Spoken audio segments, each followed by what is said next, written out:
Waiting for my turn to keynote at NAMM, the big music trade show in Las Vegas, I was wandering the conference room floor past booth after booth of flashing lights, giveaways, and amplified noise. Suddenly, I heard a sound that made me stop in my tracks.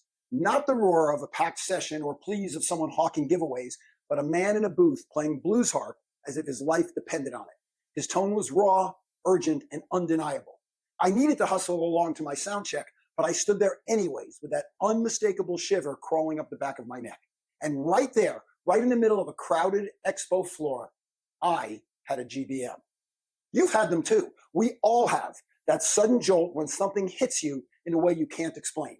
A line in a song, a phrase in a keynote, a moment that stops you cold. GBMs are rare, unforgettable, and impossible to fake. GBMs are nature's branding department. GBMs tell us when something is resonating deep inside, a phrase in a song, a moment in a speech, a line in a book, or a product experience that delights us. I've felt it when clients nail their brand authenticity for the first time and everyone in the room leans forward. I felt it when I'm standing on a keynote stage and the audience goes from polite attention to locked in emotional engagement. So what's a GBM? Hold that thought for a minute. Because first, the story. A few weeks ago, I was listening to the Happy Hour Harmonica podcast. David Barrett, a harmonica teacher I've learned a great deal from, was the guest. The host asked David how he chooses what techniques or technologies to pursue. His answer was beautifully simple.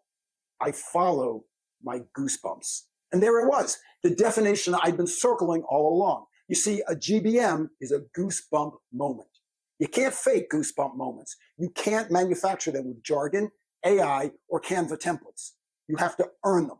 In my experience, brands that matter aren't built on analytics or aspirational adjectives. They're built on truth, clarity, and authenticity. They're built on the courage to say something real. In other words, they're built on GBMs. And that's the secret. Not a strategy deck, not a weighted scorecard, not a focus group, just goosebumps. Following goosebumps is not just a marketing strategy or a productivity hack. It's a biological directive that points to what matters. It points to purpose. So here's your question.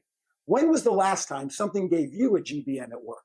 Not stress or urgency, but that electric feeling of being exactly where you're supposed to be, doing exactly what you're supposed to do with clarity and purpose. If you can't remember, maybe it's time to stop chasing buzzwords and start listening to your own skin. The most powerful ideas, the ones that cause goosebump moments, don't always come from a strategy session or a spreadsheet. Sometimes they come from a finger-picked guitar or a gritty voice echoing in the dark. Sometimes you read them in a book or hear them on a podcast and it catches you off guard.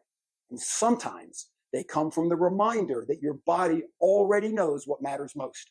All you have to do is listen to authenticity, to branding that matters, and to your sense of purpose. Follow your goosebumps. It's good advice for musicians, and it's good advice for everyone else too. I talk about this and plenty more on stages around the world. If your audience could use some goosebumps of their own and some branding clarity, let's talk. I've still got a few open dates left in 2026. Let's get your audience some GBMs.